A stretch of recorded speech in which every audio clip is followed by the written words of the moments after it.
أعوذ بالله من الشيطان اللعين الرجيم بسم الله الرحمن الرحيم الحمد لله رب العالمين الصلاة والسلام على أشرف الأنبياء والمرسلين وعلى آله الطيبين الطاهرين المعصومين الذين أذهب الله عنهم الرجس وطهرهم تطهيرا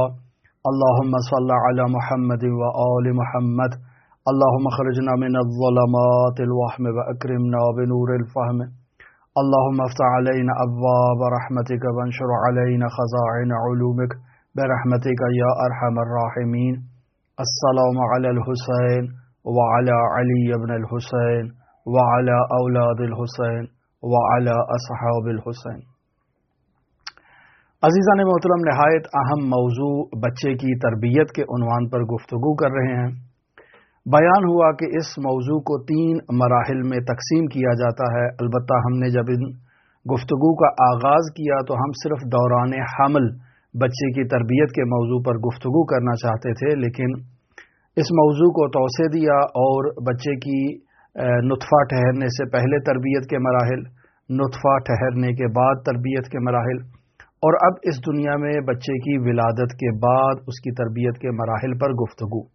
یعنی یہ 3 موضوعات ہیں اور تینوں موضوعات کو یکجا طور پر بیان ہونا چاہیے.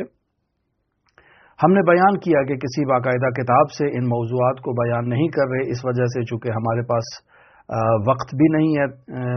کہ ہم ان موضوعات کو ترتیب دیں، لہٰذا جیسے کوئی مطلب ذہن میں آتا ہے یا تحقیقات سے گزرتا ہے اسے آپ کی خدمت میں بیان کر دیتے ہیں. یہ بھی بیان کیا کہ وہ افراد جو نوٹس تیار کر رہے ہیں وہ ان کو خود ترتیب دے سکتے ہیں اور اپنے نام پر پبلش کر سکتے ہیں. یہ ضروری نہیں کہ ان نوٹس کو آپ ہمارے نام سے پبلش کریں. منتہا جہاں کہیں آپ کو کسی ریفرنس کی ضرورت ہو، کسی عربی متن کی ضرورت ہو، آپ ہم سے سوال کر سکتے ہیں، ہم اس کو آپ تک پہنچا دیں گے. آج جو موضوع آپ کی خدمت میں بیان کرنا چاہ رہے ہیں، چونکہ پہلے 2 موضوعات ہم نے کمپلیٹ کر دیے اور بیان کیا کہ اس کو مزید وسعت دی جا سکتی ہے، مزید تحقیقات کی جا سکتی ہیں، مزید مطالب کو ان مطالب میں اضافہ کیا جا سکتا ہے، لیکن چونکہ موضوع کافی طولانی ہو رہا ہے اور ہم اختصار چاہتے ہیں، لہٰذا وہ نطفہ ٹھہرنے سے پہلے کے مراحل بھی بیان ہو چکے، نطفہ ٹھہرنے کے بعد دوران حمل، یہ بھی ہم نے مطالب آپ کی خدمت میں بیان کر دیے جو ضروری تھے، اور اب بچے کی پیدائش کے بعد کے مراحل کو آپ کی خدمت میں بیان کرنا چاہتے ہیں. عزیزان محترم، اسلامی تعلیمات میں بچے کی پیدائش کے فوراً بعد کچھ مستحبات کو بیان کیا گیا ہے. یہ مستحبات در واقع اس بچے کی تربیت میں ایک کردار ادا کرتے ہیں. مثلا بیان کیا گیا ہے، فقہا بیان کرتے ہیں کہ اگر بچے کے لیے نقصان دہ نہ ہو تو اس نومولود کو غسل دینا مستحب ہے. اب اس نومولود کو جو انسان غسل دے رہا ہے تو در واقع انسان اس کے ظاہری بدن کو پاک کر رہا ہے، لیکن اس ظاہری بدن کے ساتھ ساتھ یہ انسان در واقع طہارت باطنی بھی اس کو حاصل ہوگی. اور یہ غسل مستحب ہے بچے کی پیدائش کے بعد، بشرطے کہ اس کے لیے نقصان دہ نہ ہو. چونکہ بعض بچے پیدائش کے بعد کچھ ایسی مشکلات میں مبتلا ہوتے ہیں کہ انہیں متعلقہ ہاسپٹلز میں رکھا جاتا ہے کچھ دیر کے لیے تاکہ وہ ڈاکٹروں کی نگرانی میں ان کی پرورش پائے، بعض مشینوں کے اندر رکھا جاتا ہے. تو ظاہری بات ہے کہ ان اوقات میں ان بچوں کو غسل دینا ممکن نہیں ہوتا، لہذا جیسے ہی وہ بچے آپ کے حوالے ہوں اور ان کے لیے غسل دینا ممکن ہو تو آپ انہیں غسل دیں. لیکن یہ در واقع اس قدیم زمانے سے تعلق رکھتا ہے کہ جہاں بچے گھروں میں پیدا ہوا کرتے تھے، تو وہاں بچے کی پیدائش کے فوراً بعد اگر اس کے لیے نقصان دہ نہ ہو تو اسے غسل دینا مستحب ہے. پھر مستحبات میں بیان کیا جاتا ہے کہ بچے کے دائیں کان میں آذان دی جائے اور بائیں کان میں اقامت کہی جائے، اور اس کی ناف ٹوٹنے سے پہلے، چونکہ ناف جو بچے کے وجود کے ساتھ لگی ہوتی ہے، بطور معمول وہ آہستہ آہستہ سبز سے پھر زرد اور زرد سے پھر سیاہ رنگ میں تبدیل ہو کر پھر وہ خود بخود جھڑ جاتی ہے. تو یہ تمام پروسیس جو ہے وہ 10 دن 21 دن یا 40 دن تک بھی جو ہے وہ طول پکڑ سکتا ہے. تو اس ناف کے جھڑنے سے پہلے بچے کے لیے باقاعدہ جو چیزیں رجاعن بیان کی گئی ہیں فقہا کی جانب سے کہ اس کے کان میں کہی جائیں، یعنی سورہ الحمد کی تلاوت کی جائے، آیت الکرسی کی تلاوت کی جائے، سورہ حشر کی آیت نمبر 21 سے آیات نمبر 24 تک کی تلاوت کی جائے، اور پھر اس کے علاوہ سورہ اخلاص کی تلاوت کی جائے، سورہ فلق کی تلاوت کی جائے، سورہ ناس کی تلاوت کی جائے۔ یہ عزیزان محترم آداب جو بیان کیے جا رہے ہیں، ان کا ایک ظاہری پہلو ہے، ایک ان کا باطنی پہلو ہے، اور وہ باطنی پہلو درواقع ان آیات کی اس بچے کی روح پر تاثیر کو ایجاد کرنا ہے اور اسے مانوس کرنا ہے خداوند متعال کے کلام الہی سے، اور ان آیات میں جو پوشیدہ پیغامات ہیں ان پیغامات سے اس بچے کو مانوس کرنا درواقع اس کا حقیقی فلسفہ ہے۔ پھر عزیزان محترم جو 8 مستحبات فقہا بیان کرتے ہیں، ان مستحبات میں سے تیسرا مستحب عمل یہ ہے کہ بچے کو گٹی دی جائے، اور یہ پیدائش کے بعد بطور معمول ہمارے معاشرے میں گھر کے کسی بڑے سے، کسی متدین سے، کسی پاکیزہ انسان سے، کسی معتبر انسان سے بچے کو گٹی دلوائی جاتی ہے۔ بطور معمول ہمارے ہاں شہد کی گٹھی دلائی جاتی ہے، یہ بھی اچھی بات ہے، لیکن جس چیز کی روایات میں تاکید کی گئی ہے، مثلا میں آپ کی خدمت میں بیان کرتا ہوں، حضرت امام جعفر صادق علیہ آلاف و تحیت و ثنا سے روایت ہے، اور اس روایت کو مرحوم شیخ صدوق رحمۃ اللہ علیہ کتاب خصال جلد نمبر 2 ہے اور صفحہ نمبر 637 پر بیان کرتے ہیں امام جعفر صادق سے۔ امام فرماتے ہیں حنکوا اولادکم بالتمر، یعنی اپنی اولاد کو کھجور کی گٹی دو، وہی رطب جسے کل ہم بیان کر چکے آپ کی خدمت میں تفصیل سے، اس رطب کی دی جائے۔ رطب میسر نہ ہو تو مدینے کی میسر نہ ہو تو اپنے علاقے میں جہاں کہیں آپ کو کھجور ایسی مناسب مل رہی ہے جو اس بچے کے لیے مناسب ہے، اس کھجور کو آپ نرم کر کے ملائم کر کے اس کی گٹی، چونکہ ظاہر ہے پوری کھجور تو بچے کو نہیں کھلانی ہے، اس کا ایک طعم، اس کا ایک ذائقہ جو ہے وہ بچے کے حلق میں جو ہے وہ منہ میں ڈالنا ہوتا ہے تاکہ وہ اس کو نگل جائے۔ لہٰذا حنکوا اولادکم بالتمر، بچوں کو کھجور کے ساتھ گٹی دو۔ فہاکذا فعل رسول اللہ صلی اللہ علیہ وآلہ وسلم بالحسن والحسین، چونکہ رسول خدا صلی اللہ علیہ وآلہ وسلم نے حضرات حسنین شریفین کے ساتھ یہ عمل کیا تھا، پس یہ سنت رسول خدا صلی اللہ علیہ وآلہ وسلم بھی ہے۔ پھر اس کے علاوہ عزیزان محترم حضرت امام جعفر صادق علیہ آلاف و تحیت و ثنا سے روایت، مرحوم شیخ طوسی نے تہذیب الاحکام جلد نمبر 6 ہے، صفحہ نمبر 74 ہے، اور حدیث نمبر 143 کے تحت اس روایت کو بیان کیا ہے کہ حنکوا اولادکم بتربۃ الحسین علیہ السلام فإنها امان۔ امام علیہ الصلوۃ والسلام فرما رہے ہیں کہ یہ آپ کا بچہ جو ابھی نو مولود ہے، اس بچے کو حضرت سید الشہداء علیہ آلاف و تحیت و ثنا کی قبر اطہر کی پاکیزہ مٹی کی گٹی دی جائے۔ کیوں ایسا کیا جائے؟ چونکہ یہ اس بچے کے لیے امان ہے، یعنی اس تربت سید الشہداء میں شفا ہے، اس تربت سید الشہداء میں کئی ایسی بیماریوں کی شفا ہے کہ جو اس بچے کو گٹی دینے سے اس بچے کے لیے امان کا باعث بنے گی۔ اور پھر اس کے علاوہ روایت میں یوں بھی بیان ہو رہا ہے، امام محمد باقر علیہ الصلوۃ والسلام سے روایت ہے جسے مرحوم کلینی نے فروع کافی کی جلد نمبر 6 ہے، صفحہ نمبر 24 ہے، اور حدیث نمبر 3 اور حدیث نمبر 4 کے تحت یہ 2 روایات بیان کی ہیں۔ مثلا پہلی روایت میں ہے یحنک المولود بماء الفرات، یعنی مولود کو ماء فرات سے گٹی دی جاتی ہے۔ دوسری روایت میں ہے حنکوا اولادکم بماء الفرات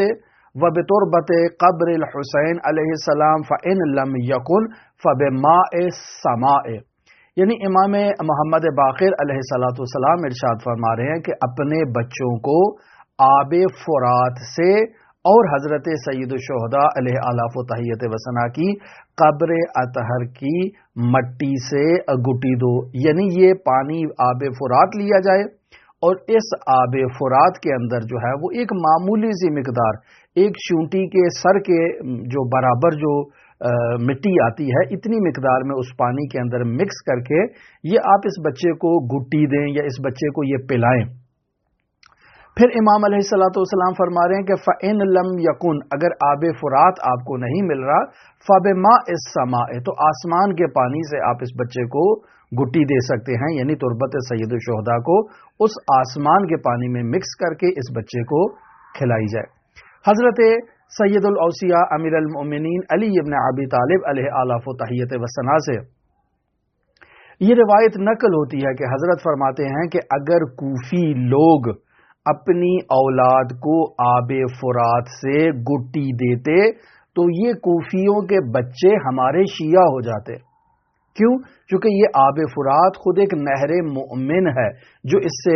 اپنے بچے کو گٹی دے گا یا خود اس پانی کا استعمال کرے گا، اس شخص کا مؤمن ہونا یقینی ہے، البتہ مگر یہ کہ وہ ماں کے بطن سے ہی شقی اس دنیا میں آیا ہو، تو پھر ایسے شخص کی ہدایت اتنی آسانی سے نہیں ہو سکتی ہے۔ حضرت امام جعفر صادق علیہ آلاف و تحیت و ثنا سے یہ روایت ہے کہ کوئی ایسا شخص نہیں کہ جو آب فرات سے خود پانی پیے یا اپنی اولاد کو آب فرات پلائے، اور کوئی ایسا شخص نہیں کہ جس نے یہ کام کیا ہو مگر یہ کہ وہ شخص ہمارا شیعہ ہوگا۔ کیوں؟ چونکہ آب فرات اور نہر فرات جو ہے وہ ایک مؤمن نہر کا نام ہے۔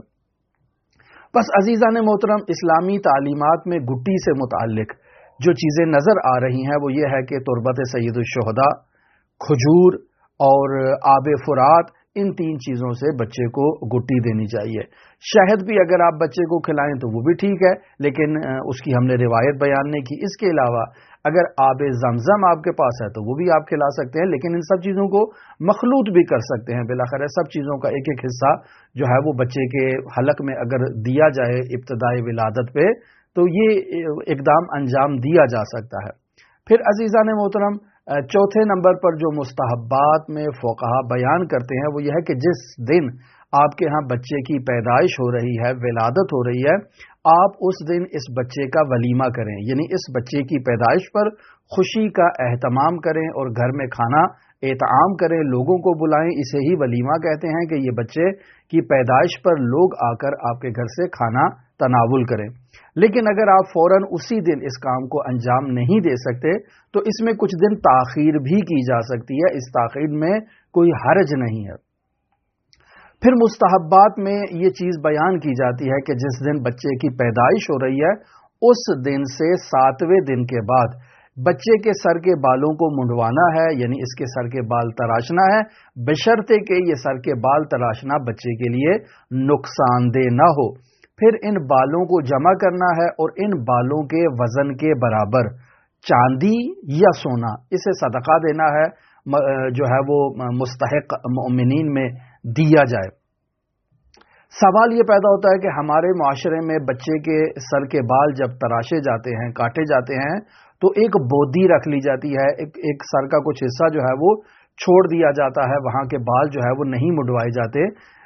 اس سے متعلق فقہا کہتے ہیں کہ یہ کام مکروہ ہے اور ایسا نہیں ہونا چاہیے۔ پھر عزیزان محترم، بچے کا عقیقہ کرنا یہ بھی مستحب عمل ہے۔ اس کی پیدائش کے بعد اس کے مستقل آداب ہیں، آپ عقیقے سے متعلق ان آداب کو مطالعہ کر سکتے ہیں۔ پھر بچے کا ختنہ کرنا یہ بھی مستحب ہے، اس کی بھی تفصیل آپ تفصیل کے ذیل میں جو مختلف فقہی کتابیں ہیں ان میں آداب میں آپ اس کو مطالعہ کر سکتے ہیں۔ 8ویں چیز جو ہے وہ ہے بچے کا نیک نام رکھنا۔ یہ عزیزان محترم والدین کی ذمہ داری ہے کہ وہ اپنے بچے کا، اپنی اولاد کا ایک اچھا نام رکھیں۔ اگر اللہ تبارک و تعالی نے انہیں بیٹا عطا کیا ہے تو وہ بچے کا نام محمد رکھیں، یعنی ابتدائی 7 دن بچے کا نام محمد رکھنا یہ مستحب ہے۔ یا حضرات ائمہ معصومین علیہم الصلوۃ والسلام کے اسماء مبارکہ میں سے،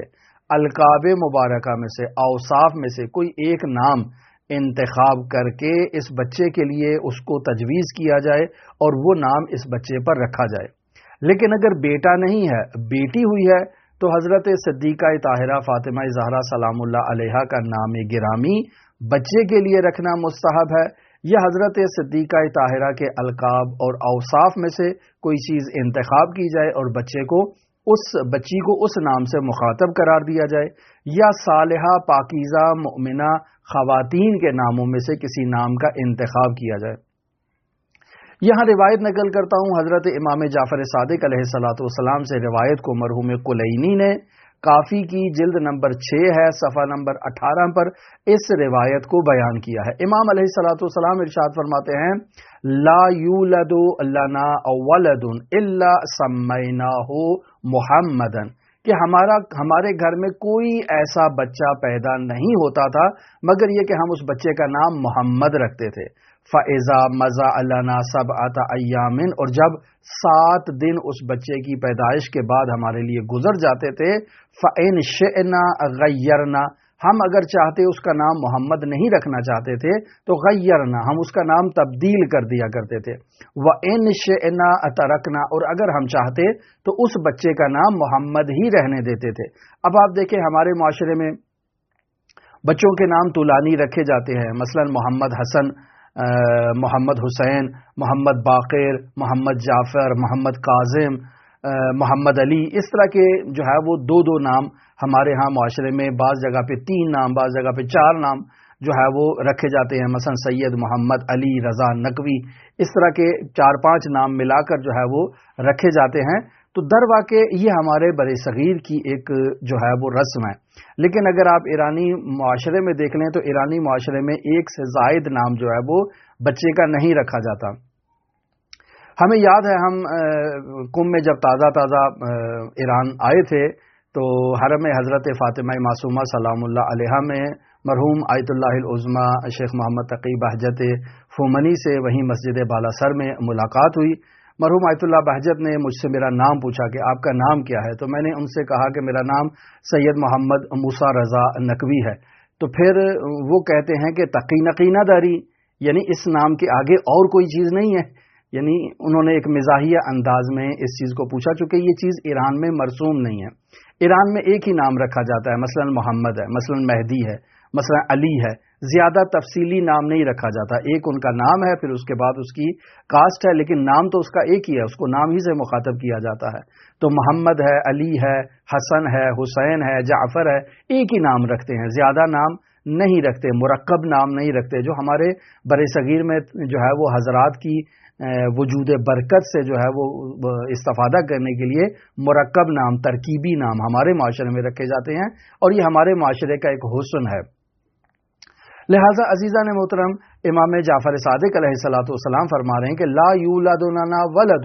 ہمارے ہاں کوئی بچہ ایسا پیدا نہیں ہوتا تھا الا سمیناہ محمد، مگر یہ کہ ہم اس بچے کا نام محمد رکھتے تھے۔ فاذا مضى 7 ایام، کہ جب ہمارے لیے 7 دن گزر جاتے، فان شئنا غیرنا، اگر ہم چاہتے تو اسے تبدیل کر دیتے، وان شئنا ترکنا، اور اگر ہم چاہتے تو اس کو باقی رکھتے تھے۔ پس در واقع بچے کی پیدائش کے بعد 7 دن تک اس کا نام محمد رکھنا اس روایت کے مطابق مستحب ہے، اور اگر لڑکی ہو رہی ہے تو اس لڑکی کا نام فاطمہ رکھنا اس روایت کے مطابق مستحب ہے۔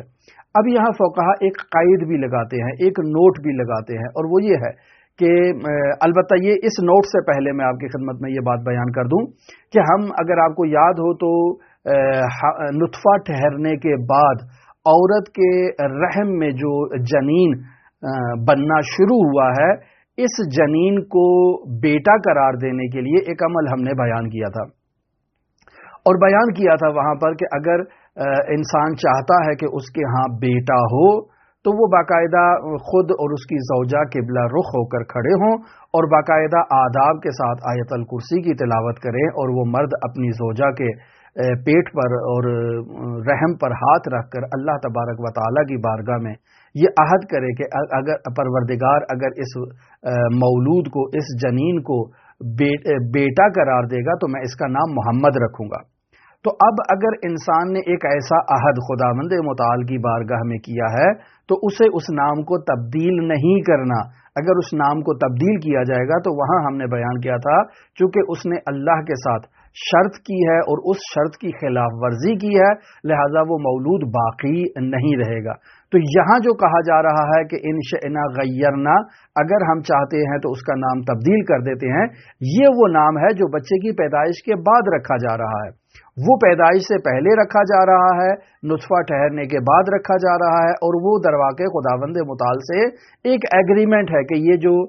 خاتون کے رحم میں بچہ ہے اس کو مذکر قرار دیا جائے، اس کو لڑکا قرار دیا جائے۔ بس یہاں اس چیز کی طرف توجہ کی جائے، یہ ایک فرق ہے۔ پھر آداب میں یہ ہے کہ اہل بیت علیہم الصلاۃ والسلام کے دشمنوں کے ناموں میں سے کسی نام کا بچے کے لیے انتخاب نہ کیا جائے، چونکہ اگر ایسا کیا جائے گا تو یہ اس بچے کے لیے مبارک نہیں ہوگا۔ اور پھر خداوند متعال کے اسماء میں اللہ کا اسم ذات انتخاب کر لینا بچے کے لیے، یا اللہ کے صفات میں سے کسی صفت کا نام بچے کے لیے رکھ دینا، لیکن اس کے ساتھ عبد کی قید نہ لگانا۔ مثلا ایک انسان کے ہاں بیٹا ہوا ہے، انسان اس بیٹے کا نام اللہ رکھ لیتا ہے، خوب یہ جائز نہیں ہے۔ اگر انسان کے ہاں بیٹا ہوا ہے، انسان اس کا نام رحمان رکھ لیتا ہے، رحیم رکھ لیتا ہے، تو یہ جائز نہیں ہے۔ اب اگر انسان عبداللہ اس کا نام رکھ لے، یعنی عبد کی قید لگا کر عبداللہ، تو یہ جائز ہے، یا عبد الرحمن، عبد الرحیم، یہ جائز ہے۔ لیکن صرف اللہ نام رکھنا، صرف رحمان نام رکھنا، صرف رحیم نام رکھنا، صرف رزاق نام رکھنا، صرف خالق نام رکھنا، صرف رب نام رکھنا، یہ اسلامی تعلیمات میں فقہا بیان کرتے ہیں جائز نہیں ہے۔ پس انسان کی ذمہ داری ہے کہ وہ عبداللہ، عبد الرحمن، عبد الرحیم، عبد الرزاق، عبد الخالق، عبد الرب، اس قسم کے ناموں کو انتخاب کر سکتا ہے بچے کے لیے، لیکن صرف اسم ذات یا اس کی صفات کو تنہا انتخاب کرنا بغیر عبد کے مضاف کیے ہوئے یہ جائز نہیں ہے۔ اب آگے عزیزان محترم ہم اپنی آئندہ گفتگو میں آپ کے ساتھ اس موضوع پر گفتگو کریں گے کہ محمد نام رکھنے کی کیوں اتنی اہمیت ہے۔ اس سلسلے میں جو روایات بیان کی گئی ہیں وہ روایات آپ کے ساتھ شیئر کریں گے۔ پس آج جو ہم نے 8 آداب بچے کی پیدائش کے بعد آپ کے ساتھ گفتگو کیے، یہ درواقع ظاہری طور پر دیکھا جائے تو یہ آداب ہیں، اس کا ہمیں کوئی فلسفہ، کوئی حکمت نظر نہیں آتی ہے، لیکن اگر آپ اس کی بنیادی حکمت اور علل کو تلاش کرنا چاہیں تو یقیناً آپ کو ظاہری برکت کے علاوہ اس کی ایک معنوی طہارت اور معنوی پاکیزگی، معنوی مقام و رتبہ نظر آئے گا، جو آپ کو اس کی باطنی کرامت کے اوپر اور اس جنین کی باطنی تربیت کے اوپر جو ہے وہ ان چیزوں کے اثر کو آپ مشاہدہ کریں گے۔ لہٰذا ہماری دعا ہے کہ خداوند متعال تمام بچوں کو جو مؤمنین کے گھر میں اس دنیا میں پیدا ہوئے ہیں، خداوند متعال انہیں اہل بیت علیہم الصلاۃ والسلام کی عقیدت، اہل بیت کی محبت میں اس دنیا میں پروان چڑھائے، اور وہ اپنی تمام زندگی اہل بیت علیہم الصلاۃ والسلام کی عقیدت و محبت و ولایت میں اپنی زندگی بسر کریں، اور ان کی زندگی کا خاتمہ بھی اہل بیت کی محبت میں ہو۔ دعا گو ہیں کہ دنیا جہان میں جہاں جہاں کہیں مؤمنین آباد ہیں، اللہ انہیں آباد و شاد رکھے۔ جن کی زندگی میں مشکلات ہیں، اللہ مشکلات کا خاتمہ فرمائے۔ جو مومنین بے روزگار ہیں، اللہ انہیں روزگار عطا فرمائے۔ جو بے اولاد ہیں، اللہ انہیں اولاد نرینہ عطا فرمائے۔ جو مومنین اپنے بچوں کی تعلیم کے لیے پریشان ہیں، اللہ ان کی بچوں کی اچھی تعلیم کا انتظام فرمائے۔ جو اپنے بچوں کے روزگار کے لیے پریشان ہیں، اللہ ان کے بچوں کو اچھا روزگار عطا فرمائے۔ جو اپنے بچوں کی شادی کی مشکلات میں مبتلا ہیں، چاہے بچیاں ہیں چاہے بچے ہیں، اللہ ان کی اولاد کی اس زواجی مشکل کو آسان فرمائے۔ جو لوگ اپنے بچوں کے ہاں اولاد کے لیے پریشان ہیں، اللہ ان کے بچوں کے ہاں آگے اولاد جو ہے وہ ذکور اور اولاد صالح انہیں عطا فرمائے۔ جو مؤمنین پریشان حال ہیں، مقروض ہیں، ظالمین کے ظلم میں پس رہے ہیں، اللہ ان کی پریشانیوں کا خاتمہ فرمائے اور انہیں ظالمین کے چنگل سے نجات عطا فرمائے۔ جو مؤمنین امام زمان اجل اللہ تعالی فرجہ شریف کی عقیدت سے سرشار ہے، دعا گو ہے خداوند متعال انہیں منجی عالم بشریت کے اصحاب میں قرار دے۔ دعا گو ہے خداوند متعال امام زمان اجل اللہ تعالی فرجہ شریف کے ظہور میں تعجیل فرمائے، اور ہمیں حضرت کے اصحاب و اعوان و انصار کی فہرست میں شمار فرمائے۔ آپ تمام مؤمنین کے لیے امام رعوف امام علی ابن مصر رضا علیہ الاف و تحیت وثنا کی نورانی بارگاہ میں نائب الزیارہ بھی ہیں اور دعا گو بھی ہیں۔ اللہم صلی علی محمد و آل محمد وعجل فرج قائم آل محمد۔